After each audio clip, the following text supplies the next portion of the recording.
Hey guys, this is OddOneGaming and today's video is sponsored by Dragonheir Silent Gods. Dragonheir is an amazing high fantasy RPG game that I've been in love with and I've been playing for quite a while. And the reason why I like this game so much because it has some really cool graphics, it has some really good mechanics when it comes to bosses, dungeon fights.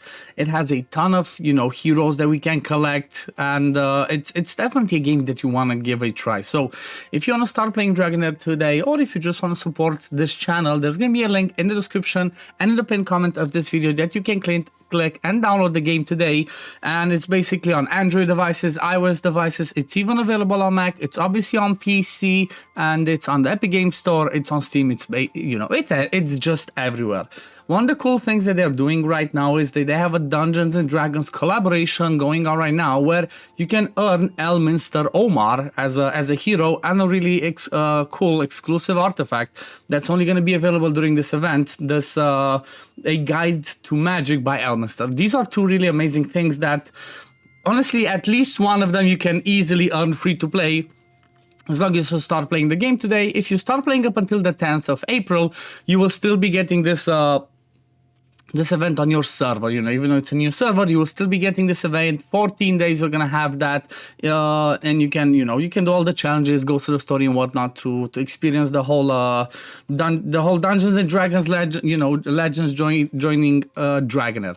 But what I want to talk about today is I want to talk a little bit about what I believe to be the top 10 rares that are really good and are definitely worth to build in season 2. If you're watching this and you're somebody that is playing in season 1, these are going to be basically just about the same. Just a few of them might not make it the top 10. And the way that I'm talking about this top 10 rares is going to be people that I actually used, considering that I'm in season 2, that were helpful throughout the challenge and especially in the end game. Okay, so there might be some people left out that I have in other previous top 10s, but like I said, this top 10 is specifically made for the season 2, because you need some different things when you're focusing different fights. So that's why this is gonna sound a little bit different. And like I said, there might be some ones that I left out. So let's start, I guess, from let me just slowly scroll. Let's start from the top. So the first one that I actually have on my list is still Sigret. Sigret is pretty straightforward. She's the #1 best rare in the game.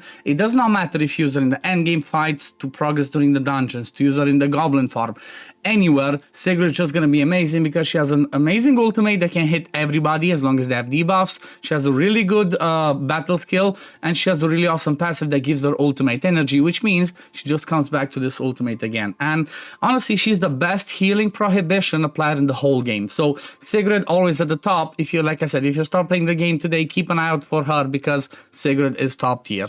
Then the next one that I want to talk about, it's still really amazing, is going to be Quarian. Quarian again is a really awesome one because he's one of the best healers in the game, especially from the rares or lore department, because he has a really good healing and gives a defense up on his ultimate. He has a healing on the battle skill, and then he has an interesting passive where he gains a 20% chance of increasing the healing by 50%. This one can come in clutch when it procs, but the best thing about Quarian is the fact that he has the lowest complete recharge time, I think, in the whole game out of all the healers. It's on a 16-second. Most of them are on a 20-second recharge time. He's on a 16-second. So that's what makes him amazing. Again, amazing for dungeons, amazing for the Chaos Shadow bosses, amazing for the Other World, even amazing for when you're doing the last boss fight, the Mechatork. So definitely Quarian, 100% you want to invest into him. Now we're going to move over to another one of those OG ones that still deserve the spot in here, and that's going to be Hexandra. There are some other good healers in the poison element. We do have the Frur buff, we do have Garian, we have V-Cook, but still, for the simple fact that you can build Hexandra because she doesn't have any other debuffs, you can build her tanky, you can build her with resist, you can build her with high attack and enlightenment to benefit of her healing. That's what still makes her a top tier healer in the game, and somebody that's, from my point of view, a mandatory rare to build. Again, really good heal on this one to pretty good range, good heal on the battle skill, and then on the passive, she heals people that are under 40% HP. She gains an extra 30% healing. So that's really massive. So definitely Hexandra is somebody that you don't want to sleep on your different, you want to build. At least when you start getting into the, you know, Chaos Chief challenges in the Chaos Shadows, she's 100% going to be clutch. As an example, I used her as one of my tanks against the Talwar boss in Season 2. She was the tank and a healer at the same time. So I didn't need another tank. I could have DPS, attack penalties, and other stuff in the fight just by having her be that versatile because I could build a tanky. So that's number 3. Now, number 4, one of the ones that's actually one of the, I think she might actually be the best red healer in the game because of the simple things that she does, and that's going to be Megan. She's especially amazing this season because Necrosis and Fire are paired together, and Fire element has no healers, honestly. Like, there's none. I think the only one that's like that does a bit of healing is Liko. She does it on the battle skill. Apart from that, there's barely anything. Even in Necrosis, you only have her. Then you have what's her name, Estella. So it's like, you know, you're very limited when it comes to those supports. So because of that reason, she is so good. And not only that, she brings a good healing, you know, with the recovery over time. On a pretty good range, she brings a defense up. She also brings a healing of 10%, but this is the best part about her kit. She recharges the ultimate of that person by 25%. So she can basically make, you know, you can supercharge somebody. The person that she keeps healing is just going to keep coming back to their ultimate, so she's just going to be amazing. And at the same time, if you're going to have defense penalty somewhere, she can cleanse it. But I guess that's the only spot in the game that I can think of is Vortex or like the arena. But Megan is an amazing rare that you 100% want to build for Season 2. And again, even in Season 1, she's going to be the same. Now, the next one that's going to be pretty amazing, and it's basically because of the pairing this season, it's going to be Usha. Usha's, like you might already know, she's one of the best and the hardest hitting heroes in the whole game, not just from the rares. This one, basically, if you have Frost out there, this one hits for 1600 cold damage in that area, okay? It's 400 2 times, and then if it's Frost, it deals double damage. So 1600. This one hits so hard. In some fights, she did more damage than my Oster, okay, than my Legendary. So definitely Usha's worth keeping an eye out for. The reason I'm saying that is she's going to be good for Goblin for you. She's going to be good for some dungeons. And then when you come to the end game, you fights, you know, Chaos Shadows Chief Challenge, she's going to be amazing against the Autumn boss, and she has really good AI against the last boss, the endgame boss, the Mechatork, okay? If you place her right, she turns around and she hits all 6 of the minions, and she's just going to be doing some crazy damage. You can check on my channel, I made a video on the team where I used her, and you can see what I'm talking about. Okay, the next one that's really good this season actually is going to be Wellbe, okay? The reason why Wellbe is so good is, first of all, he has really good damage, and he comes back to it pretty fast if you have Rally, okay? He does this ultimate in a pretty wide range. If he has Rally, he recharges 50% of the ultimate. So as long as you have somebody that keeps giving him Rally, he's going to be doing a ton of damage and a ton of hits pretty fast. But the reason why his value skyrockets in Season 2, from my point of view, is because of the boss where Radiant is powerful, okay? That boss is the Jorn boss, okay? And most of the people that could be really good, like even for me, I do not use my Filto, which, you know, my Filito go boom, I love him, because he has to be, you know, he only has a straightforward hit. Let me show you what I mean.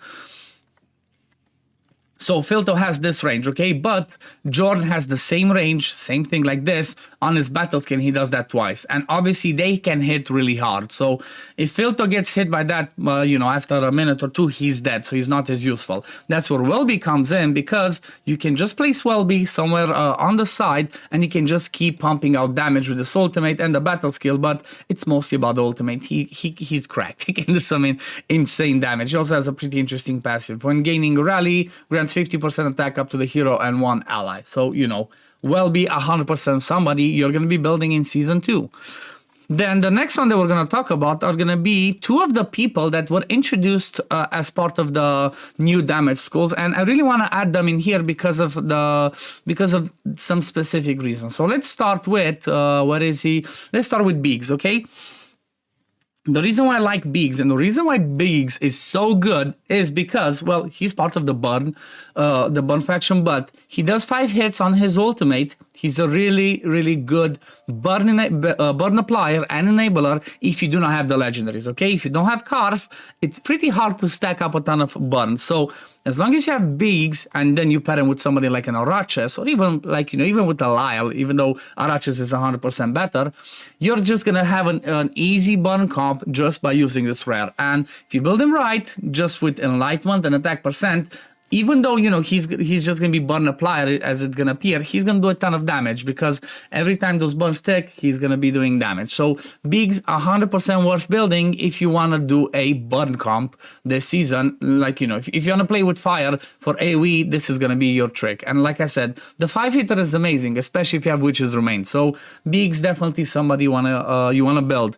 Then another one that's kind of like, from the new damage school is Nord. The reason why I like Nord is because, well, he has something different compared to the other Ice Blast people. Like, we do have Gerthen, that's the best Ice Blast when it comes to epics or lower. Then we have what's his name, Bleden, and then we have Sedek. I really like Nord because he has this, okay? He has an AoE hit. So the Ice Blast is mostly focused on their battle skill. They keep doing this over and over again if they have Ice Crystals and whatnot. But the fact that he has this one, it makes him to be pretty viable if you want to, if you don't want to build a Frost team to farm Goblin early on, he can do a little bit of AoE for you. He's going to be doing good damage for the Alton boss when you do the Chief Challenge Chaos bosses. And at the same time, because he's AoE, again, when it comes to the endgame boss, the Mechatork, the last boss of the season, he, again, can hit, as long as you place him in the right spot. Actually, no, I think you have to manual him, but still, he can hit all 6 of those magic crystals, and then you can rack up a ton of damage. Definitely worth it. Okay, I think we have 2 more, so I'm glad if you all stuck around till here. So the 2 last ones I'm going to talk about might come as a little bit of a surprise, but the reason I'm going to mention them is because they bring something really specific again this season. So the last one I'm going to talk about, first one's going to be Gulal. Yes, you heard me right. Gulal, the one that we actually get for free in season 1 and then we never build, never use because he's really bad, he's really useless. The reason why he is so amazing this season is because of his ultimate, okay? It's really small range, not decreases damage, but it's all about this. Attack penalty, okay? He's one of the very few heroes in the game out of the pairing from this season, especially we're talking epics or lower, that brings the big version of attack penalty. And when it comes to fighting the Chaos Shadows, the Chief Challenges, the Mechatork, you really want attack penalty. That's one of the most important debuffs that you want out there. So that's why, even though I didn't get him to max, I just got him to 95. Gulal is really, really worth building, but not from the beginning of the season. Once you get to the Chief Challenges and whatnot, you can use him in your Frost teams, Ice Blast teams, in your Rally teams, basically wherever you need that attack penalty in the fight. So definitely, you definitely want to build. And let me show you what I mean, because just so you see. So let's see attack penalty, and then just let's look pairing for lightning and not lightning and poison, sorry, ice and radiance. So we have Rose, which is a legendary, which is really good. We have Sagomir, again legendary. We have Clovis, only single target. Okay, we have Sovelis. Where is it? On the battle skill, on the passive never does it. We have Pargu, not reliable enough. We have Nessa just on the battle skill. We have a dueling battle skill, not good enough. Then we have, Loris is another one that's helpful on single target. But you kind of get the idea. There's not too many good, reliable attack penalties. And you know what? Apart from Clovis, there's not another one, maybe I'm missing someone, that lands it on the ultimate. You cannot time it. So that's why Gulal is amazing. Gulal is definitely worth it this season. And the last one that I want to mention is gonna be one that I did not build this season, but she's 100% worth it because she can be really amazing, even for the last boss, for the end game boss, the Mechatork, and that's gonna be Irina. Irina, you might already know, she's really good because she brings some shields, she has a bouncing attack on the battle skill, and then she has an AoE hit on the ultimate that brings attack penalty, and that can hit pretty hard. So she's pretty viable everywhere during the game. So Arena is going to be another one of those that you might want to build, especially if you don't have Yola, okay? Yola's, from my point of view, is a little bit the upgrade, not damage-wise, but because she also brings that stun and whatnot. But if you don't have Yola, you will 100% want to build Arena this season because she's going to be amazing for you. But yeah, those are the top 10 rares that I believe to be really good and that I believe you guys should build for Season 2 to help you for most of the fights, especially for the Chief Challenges or, going further. So yeah, I guess we're going to leave it at this for today. Thank you, Dragonheir Selling Outs, for sponsoring today's video. Thank you guys for watching. Again, if you want to start playing Dragonheir today, because you might have liked what you've seen in the graphics, there's going to be a link in the description and in the pinned comment of this video that you can click and you can download the game today on Android devices, iOS devices. It's even available on Mac. And it's obviously on PC, it's on the Epic Game Store, it's on Steam, it's basically everywhere. So what are you waiting for? Join the Dungeons & Dragons Legends in Dragonheir. But yeah, thank you all for watching, and I guess I'm going to see you on the next one. Peace, love, take care everyone. Bye guys.